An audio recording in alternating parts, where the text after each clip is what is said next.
इस कार्यक्रम के पुण्यार्चक हैं श्री आदिनाथ दिगंबर जैन चंद्रोदय तीर्थ क्षेत्र चांदखेड़ी खानपुर जिला झालावाड़ राजस्थान।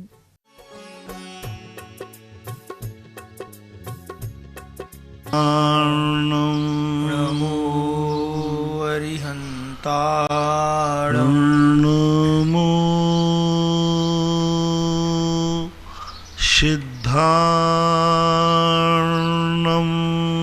नमो सिद्धार्णं नमो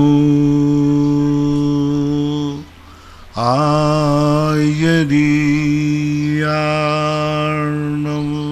नमो आयर्यार्णं नमो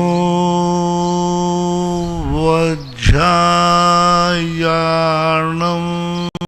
नमो वज्रायार्णं नमो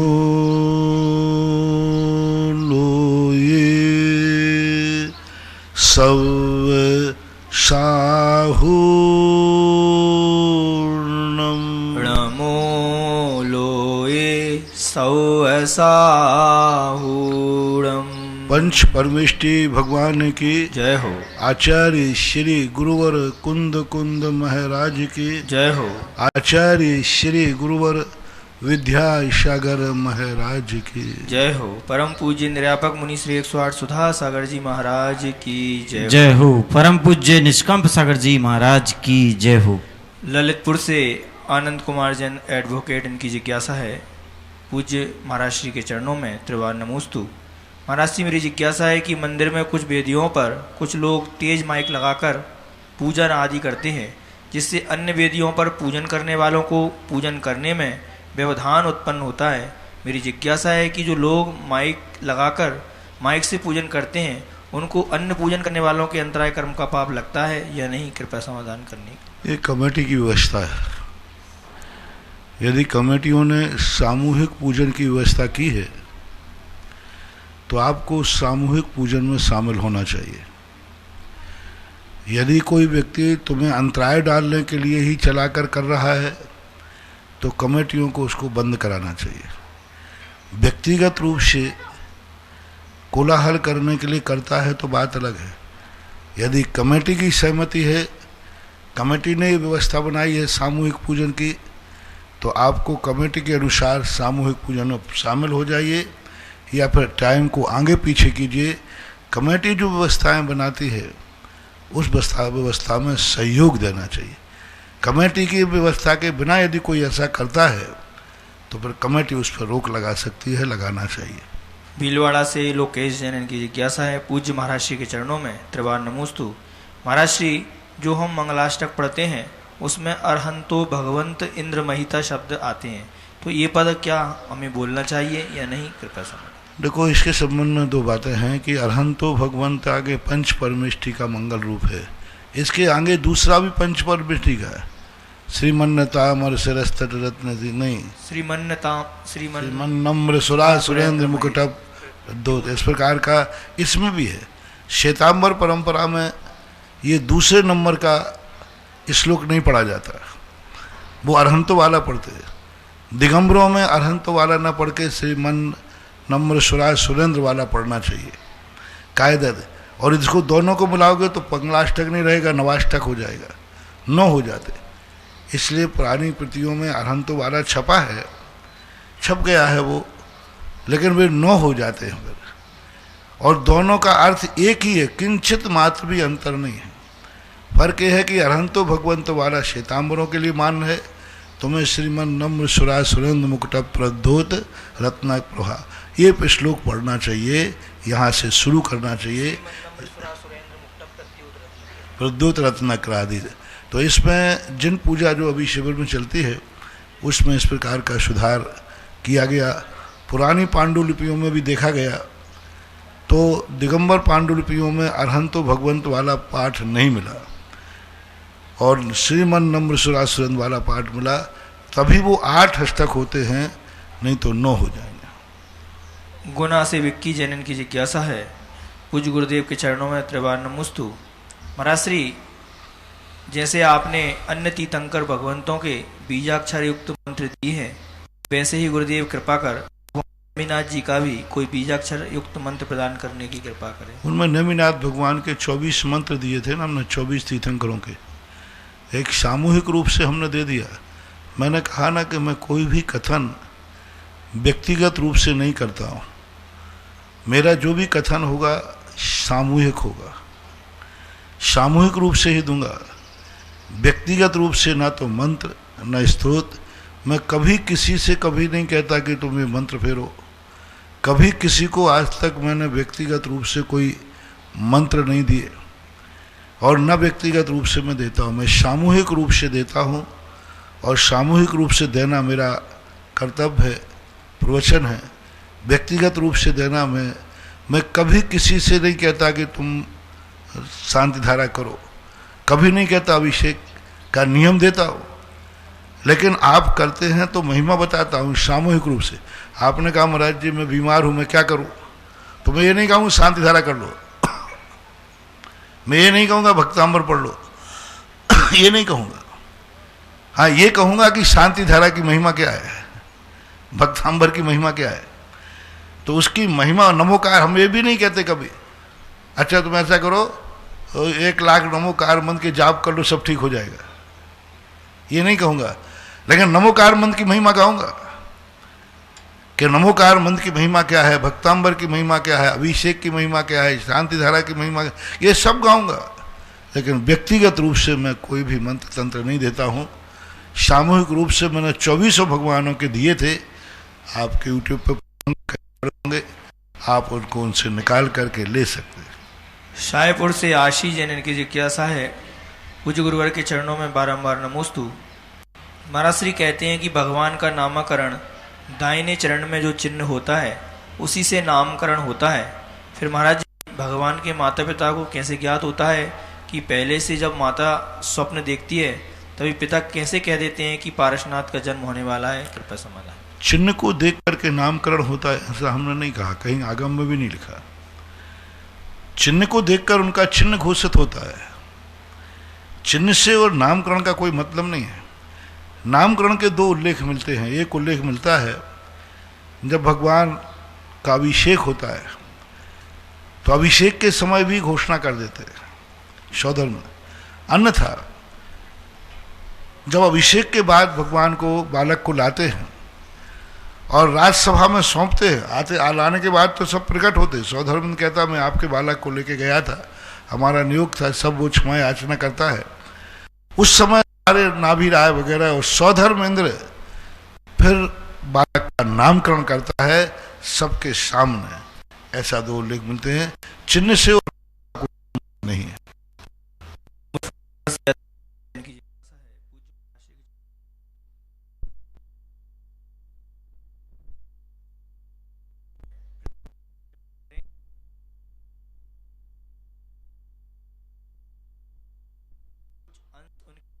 लगेगा, अगर नहीं लगेगा तो उनके लिए जो भवन बनेगा उसके लिए अलग से श्रेष्ठी होंगे या नहीं? नहीं, उसमें भवन का अंश है, ऐसी बात नहीं है।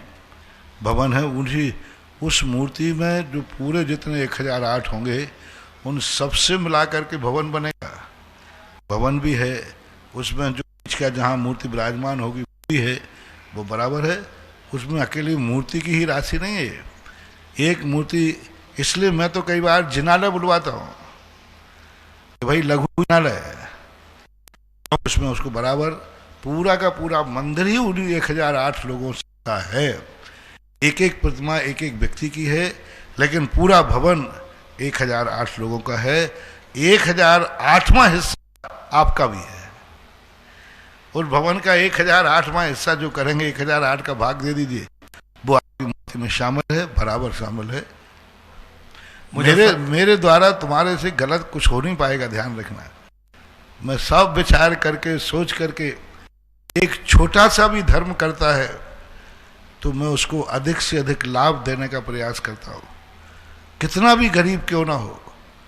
मैं वही धर्म बताता हूँ जिससे इसको शक्ति प्रमाण धर्म करे और इसको बहुत ज़्यादा लाभ हो, क्योंकि कल ये आज 1008वां हिस्सा उसको जिनालय बनाने का मिलेगा, यही बीज उसको एक दिन पूरा अकेले जिनाना बनाने की शक्ति प्रदान करे। शाहजकूट में भी जब मैंने सोचा, मैंने कि आज 1008वां हिस्सा का ये इतना बड़ा सर 135 फुट का सहजकूट बनेगा, उसमें 1008 का भाग देने के बाद इसको भी भाग मिलना चाहिए। और ये बीज, मैंने कहा ना कि मैं कभी किसी भगवान के पक्ष में नहीं हूँ, मैं जो कुछ भी करता हूँ तुम्हारे पक्ष में करता हूँ। मैं गरीबों का कैसे उद्धार करूँ, ये तो कभी बेचारे मंदिर बना ही नहीं पाएंगे, बड़ी बड़ी मूर्तियाँ गरीब बैठा ही नहीं पाएंगे, बड़े बड़े पूरे जिनालय ये बना नहीं पाएंगे। इसलिए सहजकूट की स्थिति जो बनाई, उसमें यही बनाया कि गरीब का छोटा सा हिस्सा भी बोया जाए और यही बीज उसका बरगद के बीज के समान बने। मेरी तो भावना है जो जो लोग इस प्रकार छोटा भी उद्यम कर रहे हैं, एक दिन ये बीज उनका बरगद के समान बनेगा और उनके हाथों से एक ना एक दिन, आज नहीं अगले भव में से ही, एक ना एक जिनालय बनाने का सामर्थ्य जरूर पाएंगे। मुजफ्फरनगर से तृप्ति जैन की जिज्ञासा है, पूज्य महाराज श्री के चरणों में नमोस्तु। वो तो मैंने इसलिए कहा था कि जो समर्थ हैं वो गरीब ना बने। नंदी सुदीप कुछ दिन चर्चा आई थी ना, मेरा कहना है जो गरीब हैं वो अमीर बने या ना बने, लेकिन जो अमीर हैं, जो बड़ा पूर्ण जिनालय बनाने की शक्ति रखते हैं, समर्थ रखते हैं, उनके पापों के लिए पैसा है, संसार के लिए पैसा है, शादी विवाह के लिए पैसा है, दुनिया भर के पापों के लिए पैसा है, और धर्म के नाम पर सोचते चलो एक मूर्ति बैठाने में काम चल जाए, सहजकूटी, उनके लिए नहीं।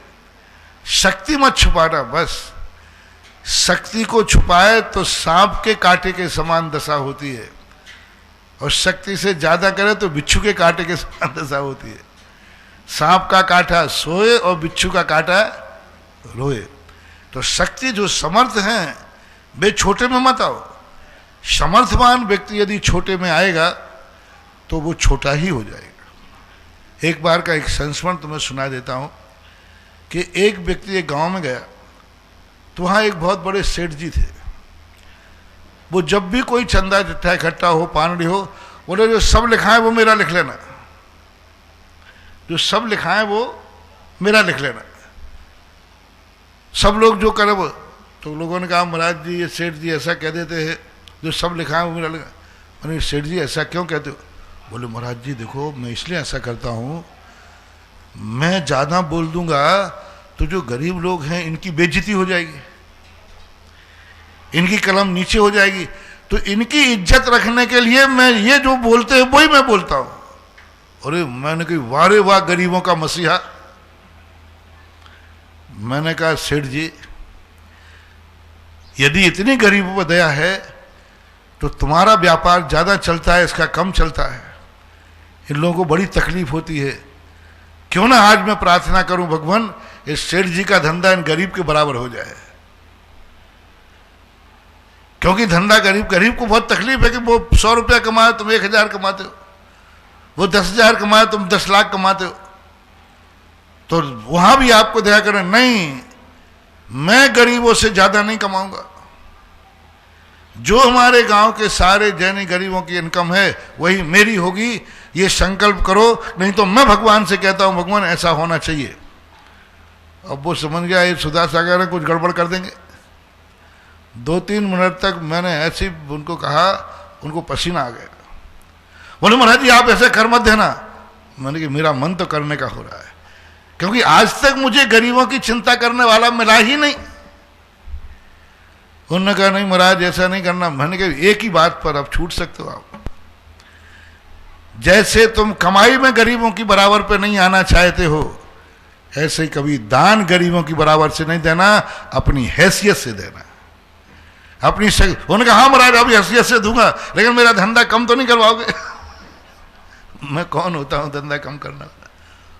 कहने का अभिप्राय यह है कि धर्म के क्षेत्र में अमीर गरीब बन जाता है, वो गरीब के गरीब बराबरी से अपना काम निकालना चाहता है।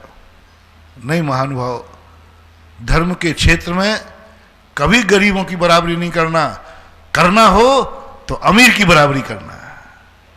क्या कहा? अमीर की बराबरी करना कि इस अमीर ने इतना दिया है तो मैं भी इतना दूंगा, तो तुम फलोगे फूलोगे।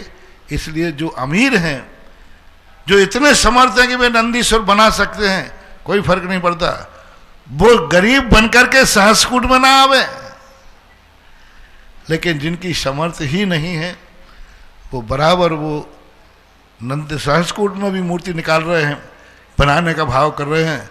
उनका बीज बरगद के भी पेड़ के समान बहुत लंबा चौड़ा फलेगा, ऐसा शास्त्रों में कथन है। मुजफ्फरनगर से तृप्ति जैन की जिज्ञासा है, पूज्य महाराज श्री के चरणों में नमोस्तु। महाराज श्री, आपने जिज्ञासा समाधान में विजयार्थ पर्वत के 2 कपाटों और गुफाओं के बारे में बताया था कि उनको खोलने की ताकत चक्रवर्ती और उनके सेनापति के पास ही होती है। महाराज जी, मेरी इसमें जिज्ञासा है कि गुफाओं की कितनी संख्या होती है और क्या सभी चक्रवर्तियों के समय में भी उतनी ही गुफाएं होती हैं? और महाराज जी, जैसे कि भरत चक्रवर्ती जी ने उन कपाटों को खोला था, तो उनके बाद जितने भी चक्रवर्ती हुए, क्या उनको और उनके सेनापति को भी दोबारा उन कपाटों को खोलना पड़ता है? और महाराज जी, इन विजयार्थ पर्वत की गुफाओं के अंदर क्या होता है? और आपने चक्रवर्ती के घोड़े के बारे में बताया था कि वह 12 योजन की छलांग लगाता है, तो क्या सभी चक्रवर्तियों के घोड़े 12 योजन की छलांग लगाते हैं? कृपया समाधान। सभी चक्रवर्तियों का एक संयोग होता है। चक्रवर्ती जब बनता है तो सभी चक्रवर्तियों को कपाट खोलना पड़ता है, क्योंकि चक्रवर्ती के बाद तुरंत चक्रवर्ती नहीं होता, बहुत समय लगता है। तो वो चक्रवर्ती जैसे ही दीक्षा ले लेगा या मरण को प्राप्त हो जाएगा, वे कपाट धीरे धीरे, कम से कम 6 महीने का समय, वो कपाट धीरे धीरे बंद हो जाते हैं अपने आप, स्वतः नेचुरल प्रकृति से। वज्रमय कपाट हैं, देवो पुनीत कपाट हैं, उन कपाटों की देवता लोग भी रक्षा करते हैं। यानी एक रक्षा करने का अर्थ भी तो कोई खोल ही नहीं सकता, लेकिन एक औपचारिक रूप से वहाँ देवताओं का वास होता है। ऐसे ही नहीं खोला जाता, वहाँ विजयार्थ पर्वत के श्रेणी में कई देवताओं का, अभ्यंतर देवताओं का वास रहता है, उनके साथ संवाद होता है चक्रवर्ती का, और उसके बाद जाकर वो खोलते हैं। सभी चक्रवर्तियों को करना पड़ता है। सभी चक्रवर्ती 2 गुफाएं हैं बस वहाँ, उन्हीं गुफाओं में से ये गंगा सिंधु नदी आती हैं, और ये नदियाँ आकर के उन्हीं गुफाओं में से, क्योंकि वो हिमवन पर्वत से आती हैं और विजयार्थ पर्वत की गुफाओं में से वो निकलती हैं। बहुत लंबी चौड़ी गुफाएं होती हैं।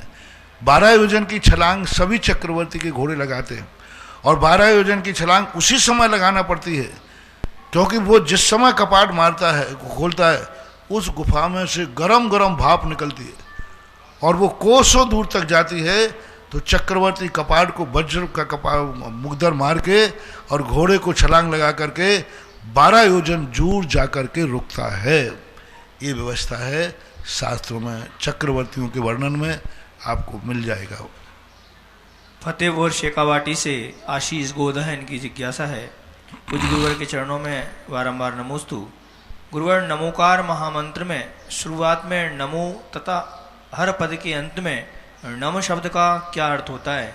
क्या इन दोनों का अर्थ नमस्कार ही है या भिन्न? कृपया समाधान। नहीं, ये विभक्ति कहलाते हैं। अरहंतों को, अरहंतों के लिए नमस्कार हो, ऐसा करके प्राकृत भाषा है। प्राकृत भाषा की व्यवस्था, जैसे आप ने लगाते, उसने, उसको, उसके द्वारा, उसके लिए, उससे, ये जो से, के, ने लगाते हैं, तो संस्कृत के अनुसार ये विभक्ति लग जाते हैं। विसर्ग लग जाता है, जैसे रामः, तो ये विसर्ग लग जाता है। राम ने, रामऊ, 2 रामों ने, रामः, बहुत सारे रामों ने, रामम, तो अब रामम आप कहोगे राम को, वहाँ कह दिया रामम, तो राम को। रामायण, राम के द्वारा, अब वहाँ कर दिया। तो इस प्रकार से ये विभक्ति कहलाती है। तो आपके यहाँ काकी की आदि लगते हैं, वहाँ काकी का ना लग करके ये विभक्ति लग जाती है, तो वो विभक्ति है। और नमस्कार का मंत्र तो नमो से ही निकलता है, ऐसा माना जाता है। भैंसे देई बैतूल से अभिषेक मोदी इनकी जिज्ञासा है, पूज्य गुरुवर के चरणों में नमोस्तु।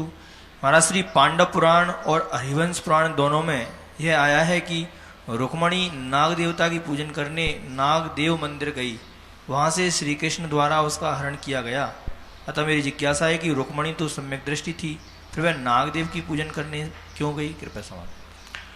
पहले देखो तो सही वो कौन से प्रसंग में गई, कोई दूसरा बहाना था ही नहीं, वो तो प्री प्लानिंग गई थी और उसने पूजा की ही नहीं वहाँ।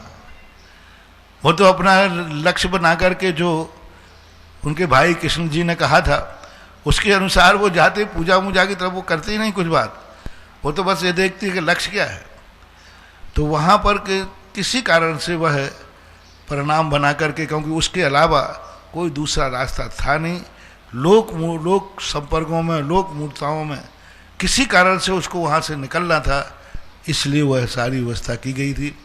और लोक व्यवहार में जैसी परंपराएं उस समय रही हों ऐसा मानना थी, लेकिन वहाँ पूजा करने का भाव उसने पूजा की नहीं है और ना पूजा करने का वहाँ कोई स्थिति बनी हो।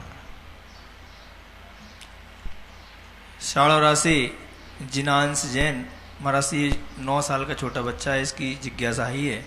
परम पूज्य गुरुदेव के श्री चरणों में निकलंक सागर जी महाराज के परिवार की ओर से बारंबार त्रय नमोस्तु।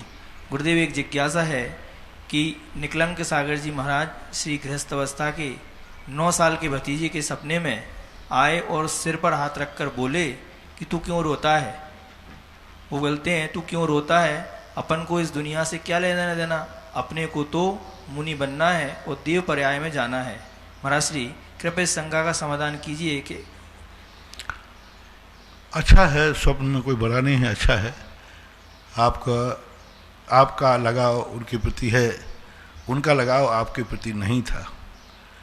वो सब कुछ छोड़ करके गए हैं और आप लोगों ने उनको नहीं छोड़ा था इसलिए ऐसा आ जाता है भाव। अच्छा है, शुभ है, आशीर्वाद ही तो मिला है ना आपको। जयपुर से श्रीमती रजनी लोहाड़िया, इनकी जिज्ञासा है, पूज्य गुरुवर के चरणों में नमोस्तु।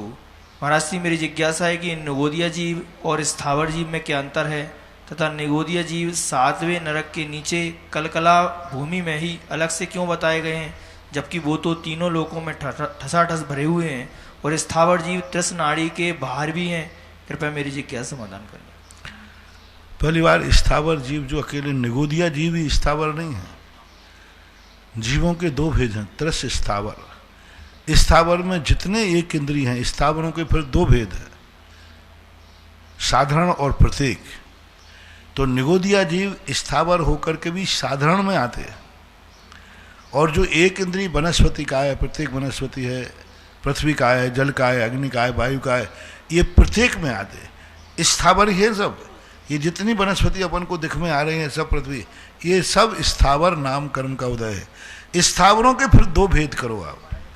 तो साधारण जीव जो हैं नियम से निगोदिया ही होते हैं और साधारण के बाद जो प्रत्येक हैं ये सब 5 स्थावरों में और होते हैं। तो ऐसा मानना चाहिए, स्थावर अकेले निगोदिया ही नहीं है, साधारण निगोदिया ही होते हैं। और निगोदिया जीवों के लिए एक स्थान निश्चित कर दिया गया कि वहाँ पर जीव उनका स्थान है। हालांकि 3 लोक में ठठाठस भरे। पूज्यवर अकलंग स्वामी ने श्री राजवार्तिक में एक बहुत अच्छी व्याख्या दी कि नित्य निगोद, वो उसको नित्य निगोद बोलते हैं, एक राजू है।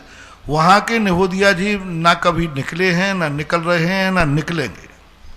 और 3 लोक में जो ठसाठस भरे हैं, ये निगोदिया जीव जो हैं ये आते हैं, जाते हैं, निकलते रहते हैं। एक कथन।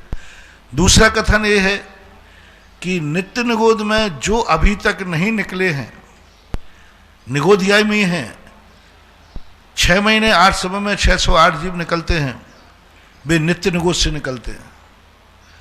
और जो त्रस नाली में आने के बाद, त्रस पर्याय में आने के बाद, व्यवहार राशि में आने के बाद पुनः निगोद में जाते हैं, वे इतर निगोद कहलाते हैं। तो इतर निगोदिया सारे 3 लोक में भरे पड़े हैं और नित्य निगोदिया जो अभी तक नहीं निकले हैं वो वहाँ रहते हैं, वो 3 लोक में नहीं रहते हैं। इस प्रकार 608 जीव वहाँ से निकलते हैं नित्य निगोद से। तो उस काम का नाम नित्य निगोद नाम से भी संबोधन किया है। इस प्रकार के ये 2-3 मतभेद जैनाचार्यों ने दिए हैं। अब उसका स्पष्ट रूप से तो अपन कह नहीं सकते, क्योंकि सर्वज्ञ भगवान का विषय है। कुछ लोगों ने उसे नित्य माना, यानी ना निकले हैं, ना निकलेंगे और ना कभी आगे भविष्य में भी नहीं निकलेंगे। ऐसे जीव वहाँ उसको नित्य कहते हैं। कुछ लोग कहते हैं आज तक नहीं निकले, भविष्य में निकलेंगे। और 3 लोक में जो भरे हैं वो इतर निगोदिया जीव हैं, ऐसा कथन मिलता है, ऐसा मानना है। निवाई से जैन और मित्तल- तृषजीव जो हैं तृष्णाली के बाहर नहीं रहते, संपूर्ण तृष्णाली में भी नहीं रहते। 14 राजू तृष्णाली है, लेकिन एक राजू नीचे नहीं पाए जाते। ऊपर जाकर के जो तृषजीवों की अपेक्षा सर्वार सिद्धि से ऊपर तृषजीव नहीं है, सिद्ध परमिष्टि हैं जो ना त्रस है ना स्थावर है। तो इस प्रकार तृष्णाली में बीच में भी कई स्थान ऐसे गैप पड़ जाते हैं जहाँ जीव नहीं रहते हैं तो नहीं रहते हैं, लेकिन फिर भी 14 राजू में 13 राजू में तृष्णाली तृषजीव रहते हैं। तृष्णाली के बाहर तृषजीव अवस्थान नहीं पाया जाता। निवाई से जैन मित्तल इनकी जिज्ञासा है, महाराज श्री सोले के कपड़े पहने हुए इंद्र रूप में श्रावकों को मंदिर जी में प्रतिमा जी के सामने कौन सी दिशाओं में खड़े होकर अभिषेक शांतरा देखनी चाहिए और नियत स्थान का क्या महत्व है, कृपा समझाएं। ऐसा कोई मंदिर में कोई ज़्यादा विकल्प नहीं किया जाता। जिनेंद्र भगवान के सामने सहजता सरलता से यदि मिलता है मौका तो पूरब उत्तर की तरफ मुख कर लेना चाहिए, लेकिन फिर भी जहाँ सामान्य रूप से तो मंदिर में दिशाओं का कोई विकल्प या विचार ऐसा नहीं करना चाहिए, नहीं किया गया है। अमरपाटन से श्रीमती नीलम जैन इनकी जिज्ञासा है, मेरे आराध्य पूज्य गुरुवर के चरणों में त्रिवार नमोस्तु। महाराज श्री मेरी जिज्ञासा है कि मिथ्यात्व गुण स्थान में अविपाक निर्जरा किस प्रकार होती है, कृपया समझाने की कृपा कर। अविपाक निर्जरा उनकी अकाम निर्जरा के रूप में स्वीकार की जाती है, क्योंकि वे भी कर्मों की उदीर्णा तो करते हैं, लेकिन वो अकाम निर्जरा वो मजबूरी में करते हैं। आत्म अनात्म के ज्ञानहीन जे जे करनी तन करन छीन। आत्मा और अनात्मा का ज्ञान नहीं है, फिर भी तपस्या करते हैं, घोर उपसर करते हैं, कितने कितने कठिन तप करते हैं, लेकिन आत्मा का कोई ज्ञान नहीं है। राग द्वेष मल से मलिन आदि रहते हैं संसार के मिथ्या से, इसलिए मिथ्या दृष्टि की अविपाक निर्जरा अकाम निर्जरा के रूप में जानी जाती है, जो किसी काम की नहीं है। भैंसदेही से अभिषेक जैन इनकी जिज्ञासा है, पूज्य गुरुदेव के चरणों में नमोस्तु। महाराज श्री गन्ने के रस या अन्य फलों के रसों की मर्यादा और साथ ही में गुण की मर्यादा क्या होनी चाहिए, क्या रहती है, कृपया समाधान। गुड़ शक्कर घी की मर्यादा तो यही है, जब तक उनका स्वाद न बिगड़े तब तक उनकी मर्यादा है। शास्त्रों में उनकी कोई मर्यादा नहीं कही। रही बात रसों की मर्यादा जो है, ये 6 घंटे के प्रमाण में होते हैं। कोई भी रस निकालने के बाद 6 घंटे तक उपयोग में आना चाहिए। कहीं कहीं इसको 12 घंटे का भी उल्लेख मिला है कि ये जितने पेलन के द्वारा पेले के द्वारा बनाए गए हैं, यानी यंत्र से पेले गए हैं, रसों को निकाला गया 12 घंटे का है। 6 घंटे का तो सर्वमान्य है, इतने में उसका उपयोग कर लेना चाहिए। महाराज जी अगर उसके पहले अगर स्वाद अगर कड़वा हो गया, हाँ तो वो तो स्वाद हो जाए तो तुरंत ही, यदि मान लो आपने पेल के रखा और तुरंत ही वो स्वाद बिगड़ गया किसी बर्तन के कारण किसी कारण, तो वो तुरंत वो चलित रस में आएगा, विचलित रस कहलाता है। यानी जिसने अपना स्वभाव छोड़ दिया है वो विचलित रस तो तुरंत के तुरंत भी लेने योग्य नहीं। कई बार दही खट्टे हो जाता है, बेकार हो जाता है, दही लेने योग्य नहीं रहता। उसकी छाछ बनाओ तो छाछ गंध आती है, दुर्गंध आती है, स्वाद बिगड़ जाता है, तो फिर तो लेना ही नहीं चाहिए।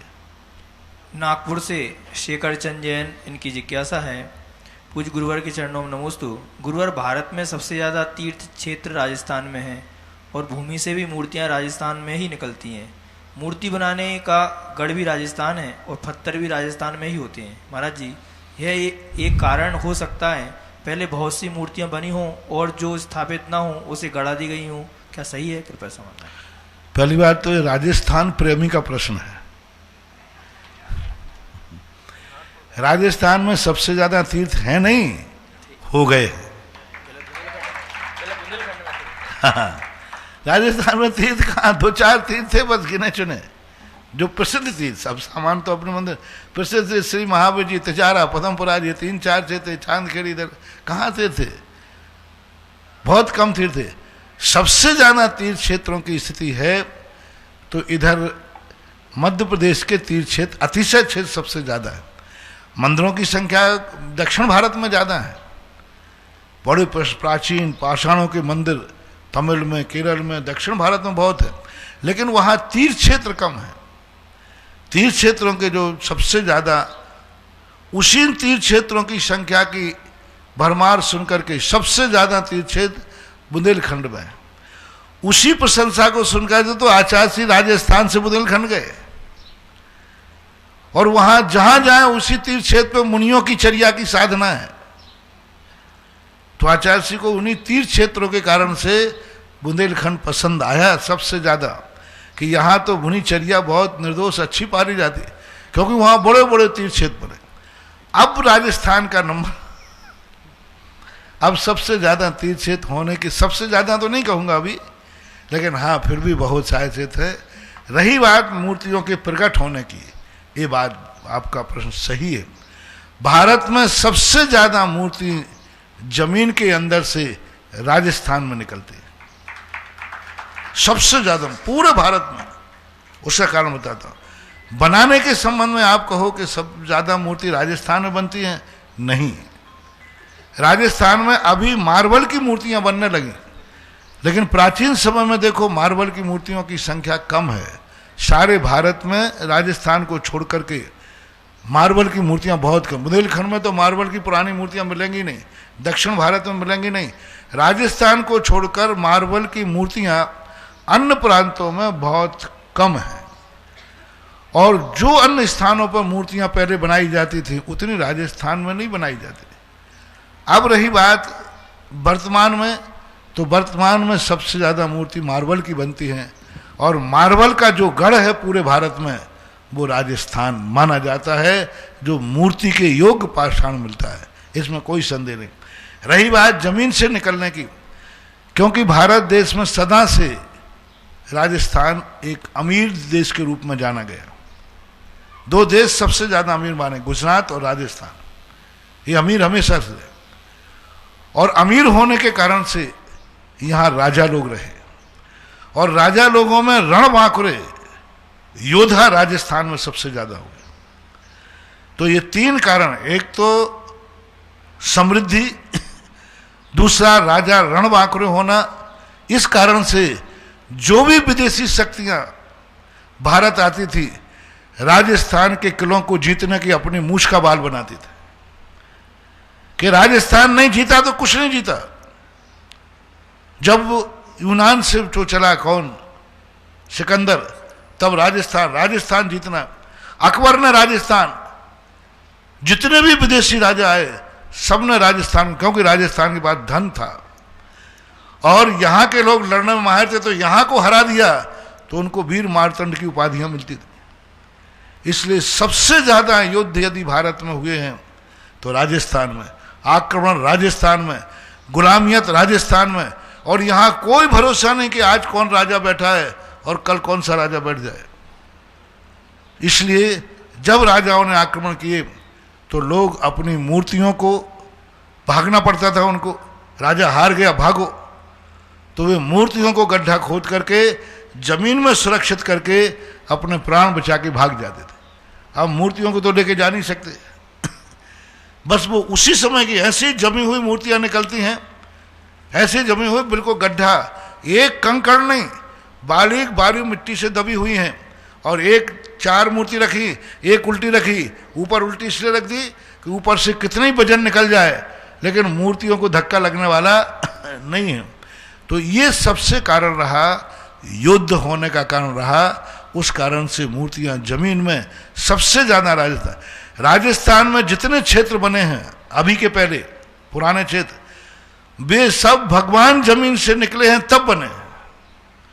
यानी अब भगवान ब्याई जी घर में आई गए तो आओ साहब बैठो, अब निकल गए तो बनाना पड़ा। लेकिन दूसरे प्रांतों में वहां पर जो है जमीन से मूर्तियां नहीं निकली, सब भक्तों ने बैठा ली। आप यहीं से शुरू हो जाइए बजरंगगढ़ से, राजस्थान के बाद सबसे पहला क्षेत्र पड़ता है बजरंगगढ़, आगे जाके थुवन जी, हाँ चांदखेड़ी मध्य, तो ये सारे क्षेत्र जो हैं मध्य प्रदेश कुंडलपुर आदि हैं, ये सारे क्षेत्रों पे आप देखना ये भक्तों ने बैठा ली। वहाँ सबसे युद्ध कम हुए, सबसे कम बुंदेलखंडों पर युद्ध हुए, बुंदेलखंड राजाओं से कम, क्योंकि वहाँ उतनी समृद्धि नहीं थी। समृद्धि नहीं थी तो राजा लोग उनको जीतने का प्रयास कम करते थे, इस कारण से वहाँ युद्ध कम हुए। मंदिरों का संहार कम हुआ, मूर्तियां जमीन में कम गाड़ना पड़ी ये। और सबसे बड़ा संहार का उदाहरण है ग्वालियर का किला। ग्वालियर एक ऐसा किला था जैनियों का कि राजा ने पूरे किले के चारों तरफ मंदिर मूर्ति बनाई लेकिन दूसरे राजा ने आकर जो उनकी दुर्दशा की है आप देखते बनता है। तो ये कारण थे इसमें, ऐसा मानना था।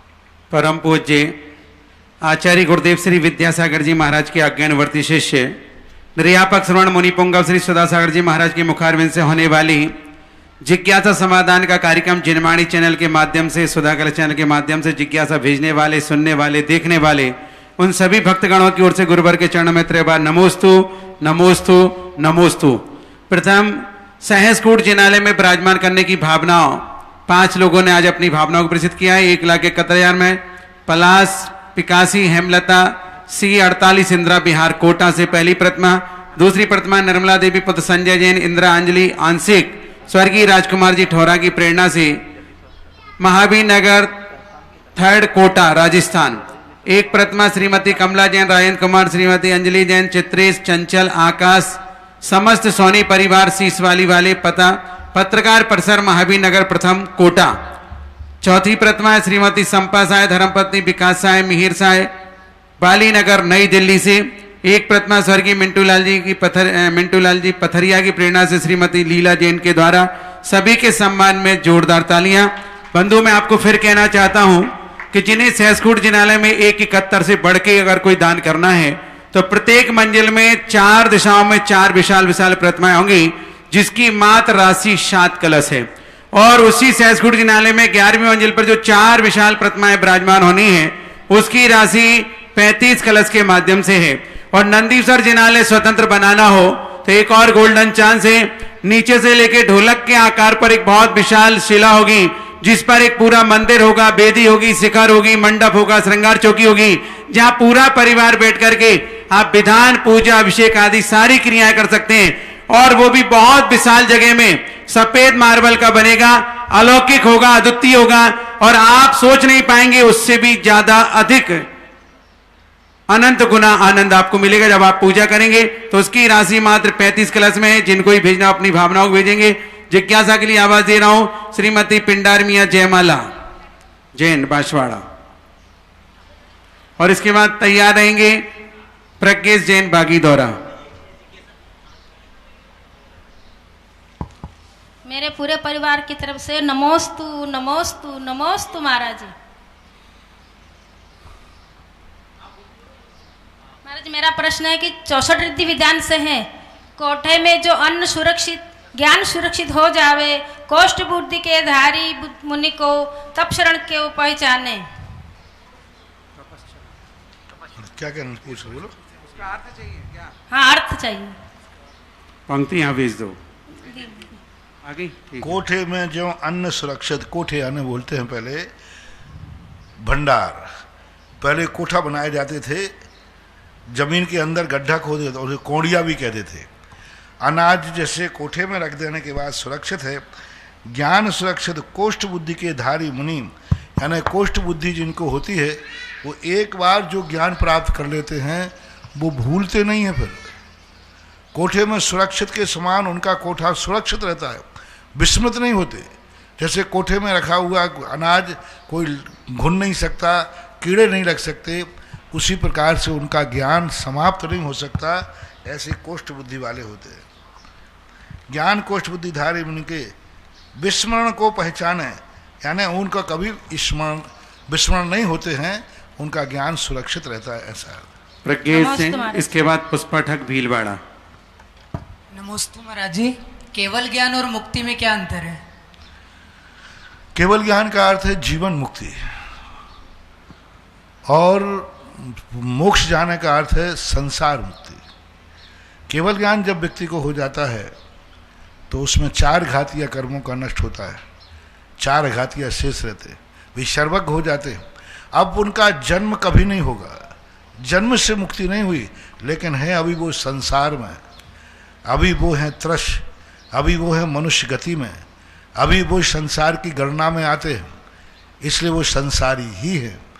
और जब मोक्ष जाते हैं तो संसार से मुक्ति हो जाती है, फिर वो संसार में नहीं आते और उसके बाद वो 8 आघातीय कर्मों का भी नाश करके और सिद्धत्व को प्राप्त होते हैं।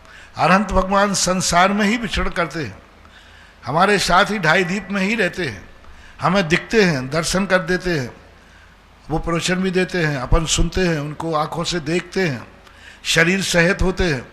लेकिन सिद्ध भगवान अशरीरी होते हैं, छद्मस्त के ज्ञान का विषय नहीं बनते, आंखों से देखने में नहीं आते, हमारा उनसे वार्तालाप नहीं होता, उपदेश आदि नहीं होता। ऐसा अरहंत और सिद्धों में जो अंतर है वही केवल ज्ञानी और मुक्ति में अंतर है। पुष्पा जी ठग, इसके बाद तैयार रहेंगे ललित जैन बांसवाड़ा। नमोस्तु गुरु, नमोस्तु मेरे परिवार की ओर से नमोस्तु। महाराज जी, मेरी शंका है कि स्वधर्म की इंद्राणी सची कितनी होती है और वो सब कर्म काट के मोक्ष जाती है क्या? स्वधर्म इंद्राणी एक समय में एक ही होती है, लेकिन उसकी आयु, स्वधर्म की आयु 2 सागर प्रमाण होती है और इनकी आयु पल्लों में होती, 2.5 पल 5 पल लगभग, अधिक से अधिक 2.5 पल ही है शायद। तो इसका मतलब पल है, बहुत छोटी आयु है, यूँ मान के चलो। तो उनकी जीवन की आयु में कई स्थानों पे कहा 40 नील प्रमाण इंद्राणियां हो जाती हैं एक स्वधर्म के काल में। यानी कुल मिलाकर के अपन जो इंद्राणियों की उम्र है, इस अपेक्षा से बहुत सारी इंद्राणियां उसके जीवन काल में होती हैं, लेकिन एक समय में एक ही इंद्राणी होती है, 2 इंद्राणियां नहीं हो सकती, ऐसा मानना चाहिए। और सब कर्म काट के मोक्ष जाती है क्या? सब जितनी इंद्राणियां बनेगी, और वो भी शर्त है आखिरी वाली इंद्राणी भी स्वधर्म से पहले मोक्ष जाएगी। ऐसी व्यवस्था बनेगी उनकी कि बिल्कुल लास्ट वाली इंद्राणी, स्वधर्म इंद्र उम्र ज्यादा पाएगा मनुष्य की, वो थोड़ी कम पाएगी, और स्वधर्म इंद्र से पहले मोक्ष जाएगी, ये पक्का है। नमोस्तु गुरु, नमोस्तु। इसके ललित जी के बाद तैयार रहेंगे आदि सौगानी अशोकनगर। नमोस्तु नमोस्तु नमोस्तु। तीर्थंकर बालक का जन्म होता है तो सौधर्म इंद्र सुमेरु पर्वत पर कैसे ले जाते हैं? कैसे ले जाते? वो तो हाथ से उठा के ले जाते, जैसे बच्चे को आप ऐरावत हाथी कैसे? ऐरावत हाथी पे तो ले जाते, वो तो है ही, पर वहां से प्रसूत काल से तो इंद्राणी हाथ में उठा के लाती है। सामान रूप अपना छोटा रूप कर लेते हैं जैसे यहाँ मनुष्यों का होता है, और ऐरावत हाथी को यहाँ से लेकर आकाश में जाते हैं। वो आकाश में हाथी खड़ा रहता है, जमीन पे हाथी नहीं आता, वो आकाश में खड़ा रहता है और आकाश में ऊपर उठता जाता है, उसका आकार बढ़ता जाता है, और ऐरावत हाथी पे ले जा करके कैलाश पर्वत के ऊपर जाकर उनका अभिषेक होता है। ऐसा श्रीमती अंजना जी गोदा तैयार रहेंगी। नमोस्तु महाराज श्री। महाराज श्री, अभी ये जो कोरोना के कारण जो लोग सामान्य रूप से भी बीमार हो रहे हैं और घरों में रह रहे हैं, तो वो डिप्रेशन में जा रहे हैं, हतोत्साहित हो रहे हैं कि महाराज जी कहीं ऐसा ना हो जाए, वैसा ना हो जाए, और इस कारण भी बहुत से लोग देखो, मतलब इसके लिए मैंने कहा था, कल कहा था, हादसा कहलाता है। कोई भी बीमारी है, इससे कुछ भी नहीं, कोई नई चीज नहीं हो रही है।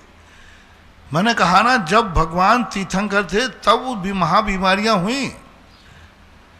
मथुरा के अंदर 4था काल था, उस समय महाबीमारी हुई, कई महीनों तक महाबीमारी रही।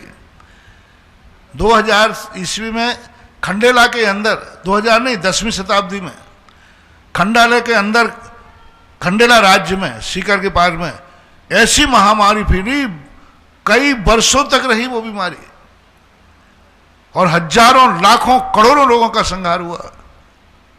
10वीं शताब्दी के लगभग की घटना है, खंडेला के अंदर राजस्थान में।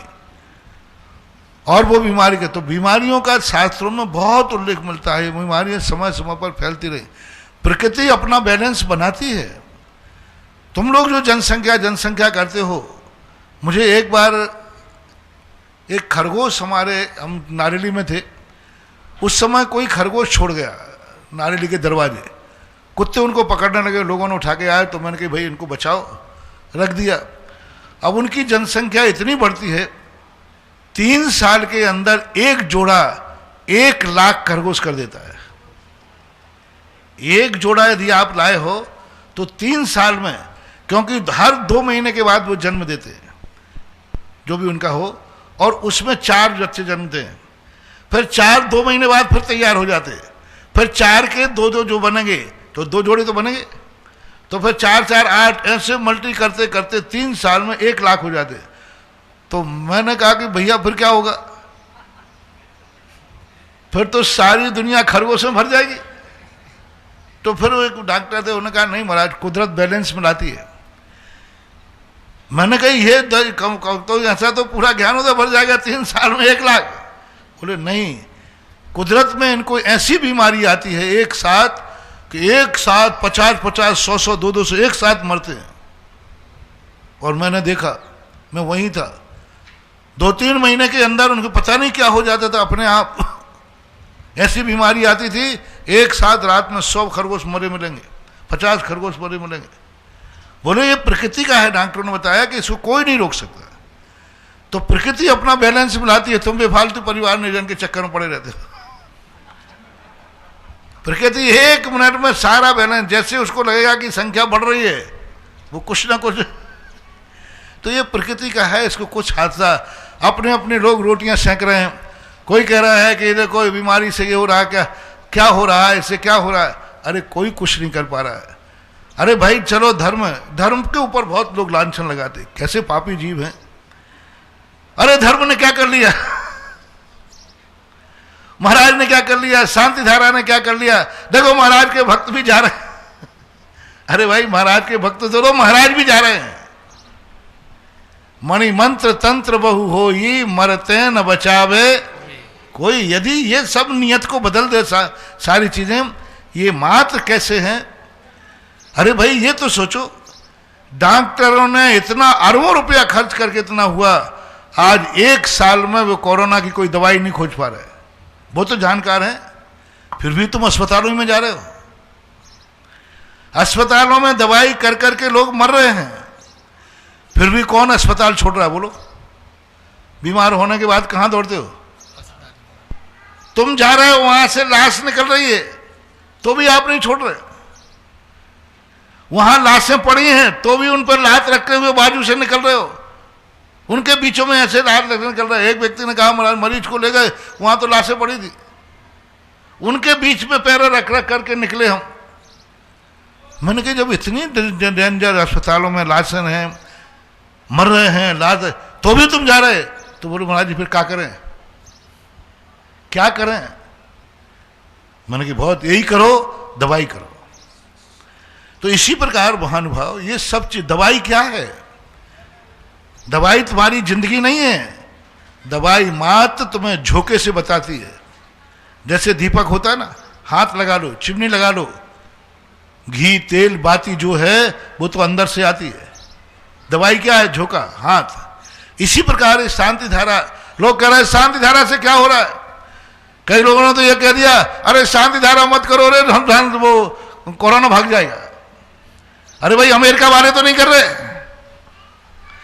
और जैनियों में ज्यादा संख्या है कि अजैनों की ज्यादा संख्या है, बोलो। तो वो तो शांति धारा नहीं कर रहे, वो तो अभी से क्या कसा है क्या। और कहते हमें एक देवता आया, देवता ने कहा, पाखंडी कहीं का। अरे जब देवता ऐसी बोल सकता है तो देवता से दवाई भी पूछ लो ना। बताओ भैया, यदि तुम्हें दुख आया है तो मैं कहूं मंदिर जाओ, भक्तांबर पढ़ो, नो, इससे क्या होता है। तो फिर क्या करें, उपन्यास पढ़ो। अभिषेक नहीं करो तो फिर क्या करो, शराब पियो। क्या करें बोलो, क्या करें, दूसरा अल्टरनेट बताओ कि करो। बुराई करना सरल है, सच्चा मार्ग निकालना कठिन। दूसरा अल्टरनेट दो। महानुभाव, ये सब क्या है, ये सब झोंके से बचाने वाला है। चाहे वास्तु हो, चाहे दवाई हो, चाहे शांति धारा हो, चाहे अभिषेक हो। ये जब हवा चलती है तो अपन हाथ लगाते हैं, हाथ लगाने पर दीपक बच ही जाएगा, ऐसा कोई नियम। और घी तेल बंद हो गया तो, खत्म हो गया तो, कितने हाथ लगाओ, कितनी चिमनी लगाओ, ये तो पुरुषार्थ है। पुरुषार्थ करने पर सब सफल ही हो जाए ऐसा कोई नियम नहीं है, लेकिन पुरुषार्थ करना चूकना नहीं चाहिए। जैसे हमें अंतिम दवाई करते तक दवाई खिलाते हैं, डॉक्टर कह भी रहा है कि साहब अब कोई उम्मीद नहीं, साहब आप तो दवाई करिए, ऐसे ही अंतिम समय तक हमें धर्म करते जाना चाहिए, चाहे कितने ही मरे चाहे जिए, लेकिन हमें धर्म नहीं छोड़ना चाहिए। जय हो। जैसे वहां अस्पताल में लोग मर रहे हैं, उनकी लाश निकल रही है, फिर भी तुम अस्पताल में ले जाकर डॉक्टर को जा रहे हैं, ऐसे ही भली कितने लोग मर जाएं, लेकिन फिर भी महानुभाव मेरा कहना है धर्म नहीं छोड़ना, क्योंकि अंतिम शरण धर्म ही है, क्योंकि शास्त्र इससे भरे पड़े हैं। और मैं तो कभी कोई मार्ग बताता ही नहीं हूं, मैं तो शास्त्र में जो लिखा है उसकी महिमा गाता हूं। शास्त्रों में लिखा है गंधोदक की महिमा, सुगंधोदक की महिमा गाता हूं। भक्तांबर में लिखा है भगवान के चरणों की रज, सब लिखा है। तो ये सारी चीजें महानुभाव, कसाईयों के मूर्खों की बातों में नहीं आओ, अपना धर्म करो। घटना दुर्घटना घट जाए तो धर्म को दोष मत देना, हमारी ऐसा ही कर्म में लिखा था, ऐसा ही लिखा था। और तुमने देखा धर्मात्माओं पर तो संकट आते हैं, लेकिन वे कभी धर्म पर नहीं थोपते। इन बीमारी के कारण से तुम नास्तिक मत बनो, इन बीमारी के कारण से जो धर्म को बदनाम कर रहे बदनाम मत हो। ये सदा सदा से ऐसे काल आते आए। मैंने कहा ना कि महावीर स्वामी को अभी मोक्ष के कुछ ही काल हुए थे, कंडेला के अंदर की महामारी कांपने वाली है, कंपा देती है। मथुरा की महामारी शास्त्रों में भरी पड़ी है। ऐसी महामारी, शत्रुघ्न राजा थे रामचंद्र जी के भैया, रामचंद्र जी पृथ्वी पर जीवित थे, उस समय चौथा काल था, और ऐसी महामारी आई देवता भी कुछ नहीं कर पाए, सारी शक्तियां लग गई। लेकिन वहां ऐसी महामारी कि लाशों को एक साथ ढेर लगाकर आग लगाई जाती थी, ऐसी महामारी फैली थी। तो ये तो सब प्रकृति के द्वारा दिए हैं, इनमें साहस मत खो, अपने नियत, और मरने से मत डरो, मरने की तैयारी करो, मरने से मत डरो, मरने की तैयारी करो। मरना कोई हमारे लिए कोई विनाशकारी नहीं है। एक शरीर को बदलता है, कपड़े दो तरीके से फटते हैं, एक तो पहन के फटते हैं, और कभी कभी कोई एक्सीडेंट हो जाए तो कील में फंस जाए तो फट जाता है कि नया कपड़ा, एक तो पहन के फटता है, एक अभी नया पहना है और किसी कील में फंस गया, किसी गाड़ी से एक्सीडेंट हुआ तो फट जाता है। ऐसे ये शरीर है, पूरा पहन के फटता है, कई बार कील में फट जाता है तो फट गया। तो कील से फटा हुआ कपड़ा आप पहने रहते हो कि बदल देते हो? बदल लेते। अभी कल ही तो सिलाया था, लेकिन वो फट गया तो फिर क्या करते? बदलते। तो इसी प्रकार इस शरीर को बदलना है, कुछ नहीं हो रहा है, सब संसार के संसार में रहोगे, कोई बैलेंस में कमी आने वाली नहीं। बस इतना फर्क पड़ रहा है कि तुम बाजार में जाकर पैसा दोगे, डाकू ने डाका डाल के ले गया, तुमने रखे पैसे खर्च के लिए थे, लेकिन तुम बाजार में किसी बहाने भेजते हो, वो ले गया। थोड़ा बीमारी डाकू के रूप में आई है कि वो ले जा रही है, बाकी जाना तो सबको, किसी राजा राणा छत्रपति हाथन के हतवार, मरना सबको एक दिन अपनी अपनी बार। 12 भावना इसी के लिए हम देखो, राणा प्रताप जो देश की कितनी बड़ी शक्ति थी, सबसे कम उम्र मरी, 57 साल की उम्र में महाराणा प्रताप की मौत हो गई। और किससे हुई? एक छोटे से फोड़ा हो गया और बीमार नासूर बन गया। इतना बड़ा राणा जो युद्ध में लड़ने वाला, सारे देश की शान था, 57 साल में चले गए। तो इतिहास उठाओ, सब कहाँ गए चक्री जिन जीता भरत खंड सारा, कहाँ गए वे राम और लक्ष्मण जिन रावण मारा, कहाँ कृष्ण रुक्मणी सतभामा सुमरन की गवनी, कहाँ गए वे लोभी कौरव जूझ मरे रन में। तो ये चिंतन करो, हर घर में अभी 12 भावनाएं पढ़ो, 12 भावना से डिप्रेशन कम होगा। व्हाट्सएप देखना बंद करो, कौन मर रहा है कितने मर रहा है ये करने के बजाय 12 भावना पढ़ो। 12 भावना इस समय सबको डिप्रेशन से बचाने के लिए कारण है। हमारे समाधि मरण में जब कोई कष्ट आता है तो उस समय कहते हैं कि उनके सुनाओ तो तुमरे जिए कौन दुख है, मृत्यु महोत्सव भारी। ऐसे ऐसे लोग अग्नि लगा दी तन में तो भी नहीं डिगे, तो तुमरे जिए कौन दुख है। जब ऐसे ऐसे बड़े बड़े राणा जैसे लोग चले गए और महामारियां सदा से होती आई हैं, तो अभी भी एक महामारी का काल आया है। बस एक ही शरण है, धर्म ध्यान। किसी रूप में धर्म ध्यान करो जिसमें तुम्हारा मन लगे। भक्तांबर पाठो, नमोकार मंत्र पढ़ो, पूजा करो, अभिषेक करो, शांति धारा करो, स्वाध्याय करो, जो तुम्हारा मन लगे। बस एक ही शरण है, धर्म ध्यान करो। धर्म ध्यान में अपनी प्रवृत्ति लगाओ। मैं इसलिए नहीं कह रहा हूं कि धर्म ध्यान करो, मैं तो सदा कहता हूं, मैं कभी नहीं कहता हूं कि धर्म ध्यान करने से तुम बच जाओगे। मैं तो ये कहता हूं धर्म ध्यान करते हुए मरो। मैं कभी नहीं कहता हूं कि अभिषेक तुम्हें बचा लेगा, मैं ये कहता हूं अभिषेक करके मरो। मैं कभी नहीं कहता हूं कि शांति धारा तुम्हें बचा लेगी, मैं कह रहा हूं शांति धारा करके मरो। मैं कभी नहीं कहता हूं कि भक्तांबर तुम्हें बचा लेगा, मैं कह रहा हूं भक्तांबर पढ़ते पढ़ते मरो। मैं कभी नहीं कहता कि नमोकार मंत्र बचा लेगा, मैं तो पूज्यपाद स्वामी के समान कहता हूं। पूज्यपाद स्वामी कहते भगवान मैं ये नहीं कह रहा हूं कि आप मुझे बचा लो, मैं तो ये कह रहा हूं जब मरूं तो नमोकार मंत्र मेरे मुंह से निकले बस। मैं ये नहीं कह रहा हूं कि तुम वृत्ति बन जाओगे तो बच जाओगे, मैं ये कह रहा हूं मरो तो वृत्ति बन के मरो। मैं ये नहीं कह रहा हूं कि मंदिर जाओगे तो बच जाओगे, मैं ये कह रहा हूं तो मरो तो मंदिर में मरो, भगवान के सामने मरो। मैं ये नहीं कह रहा हूं कि मुनि बनने के बाद तुम बच जाओगे, मैं ये कह रहा हूं मरो तो मुनि बन के मरो। क्या कहा? मुनि बनने से तुम बच जाओगे ये नहीं कहूंगा मैं ये कहूंगा मरो तो मुनि बन के मरो, धर्म करते हुए मरो। और धर्म करने की कोई भी क्रिया है अपने अवभाग, तुम तो हमेशा एक ही कहना शुरू करो, धर्म मैं इसलिए नहीं कर रहा हूं कि बच जाऊं, मैं धर्म इसलिए कर रहा हूं कि धर्म करते करते मर जाऊं। आज का नारा क्या है? सब लोग एक नारा लगाओ, मैं धर्म इसलिए नहीं कर रहा हूं कि मैं धर्म मुझे बचा लेगा, मैं धर्म इसलिए कर रहा हूं कि मरूंगा तो धर्म करते करते मरूंगा। ये नारा आपका सबके लिए, धर्म करते हुए मरूंगा। मैं मंदिर इसलिए नहीं जा रहा हूं कि भगवान मुझे बचा लेगा, नहीं, मैं मंदिर जाते जाते रास्ते में मरूं, मेंढक के समान सदगति होगी। मेंढक ने यही कहा था, मैं समोषण में इसलिए नहीं जा रहा हूं कि मैं बच जाऊंगा, नहीं, मरूंगा तो भगवान की वंदना करते जाते समय मरूंगा। तो ये सब कहना शुरू करो कि मैं नमोकार मंत्र पढ़ो, भक्तांबर पढ़ो, अभिषेक करो, शांति, कोई भी शांति धारा करने। शांति धारा से क्या होता है? बोले भैया मैं शांति धारा इसलिए नहीं कर रहा हूं कि बच जाऊंगा, मैं इसलिए कर रहा हूं मरूं तो शांति धारा के बाद मरूं, अभिषेक करने के बाद मरूं। मैं अभिषेक इसलिए करने जा रहा हूं, यदि मर गया तो शांति होगी कि भगवान का अभिषेक करने के बाद ही मैं मरा था। तो धर्म को तुम लोगों ने एक ऐसा बना लिया। क्या होता है धर्म से? अरे धर्म से कुछ नहीं होता है, धर्म करते करते मर जाए तो अभाग्य होता है। जय हो।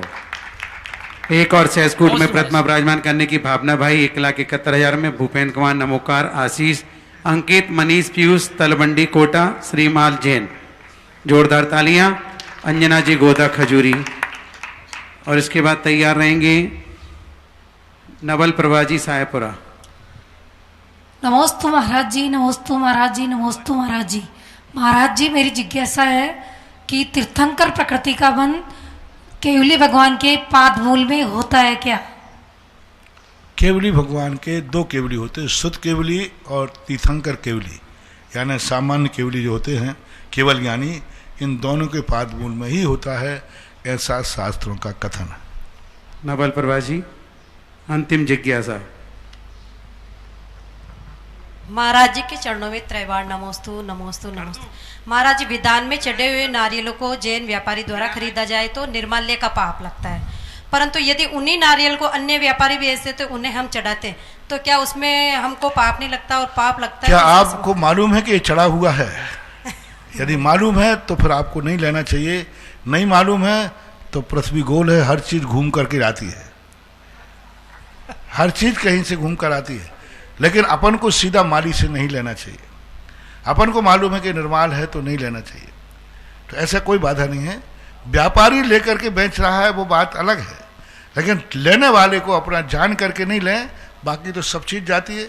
ये नारियल ही जाएगा तो कहीं ना कहीं तेल निकलेगा, तेल बाजार में आएगा, तो पृथ्वी में तो कहीं ना कहीं हर चीज़ लौट करके वापस आती है, तो उसके लिए अपना कोई दोष नहीं होता। चला करके नहीं करें, जानबूझ करके ना करें। नमस्ते महाराज। इस प्रकार से जिज्ञासा समाधान संपन्न हुआ। क्योंकि समय लिमिट है, अब हम गुरु की आरती करेंगे, देवसास गुरु की आरती करेंगे। तो आज जिन्हें नवदा भक्ति पूर्वक पढ़गान करके निरंतराय आहार कराने का सौभाग्य मिला है, कबूल चंद, श्रेयांश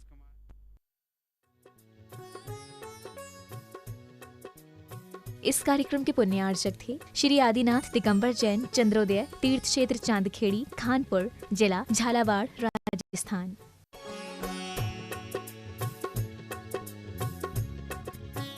कोरोना महामारी के इस आपदा काल में पुण्यार्जन का महाअवसर। श्री आदिनाथ दिगंबर जैन चंद्रोदय तीर्थ क्षेत्र पर अपने व अपनों के नाम से शांति धारा कराएं। क्षेत्र पर चलने वाले असीमित कालीन श्री भक्तामर विधान में भाग लें।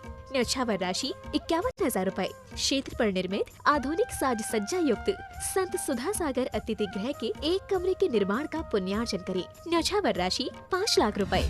मुनि पुंगव श्री सुधा सागर जी महाराज के आशीर्वाद से स्थापित ऋषभ देव ज्ञान संस्कृति निधि में सहयोग करें। शिरोमणि संरक्षक 11 लाख रुपए, परम संरक्षक 5 लाख रुपए, संरक्षक सदस्य 1 लाख रुपए। प्राप्त दान राशि का उपयोग विद्यालयों की विविध योजनाओं में किया जाएगा। समस्त दान राशियों का भुगतान विभिन्न वर्षों में किस्तों में करने की सुविधा उपलब्ध है। Bank details: bank of Baroda branch Khanpur Jhalawar, account 39160100000437, IFSC code BARBOKHAJHA, state bank of India branch Khanpur Jhalawar, account number 510652617764, IFSC code SBIN 003127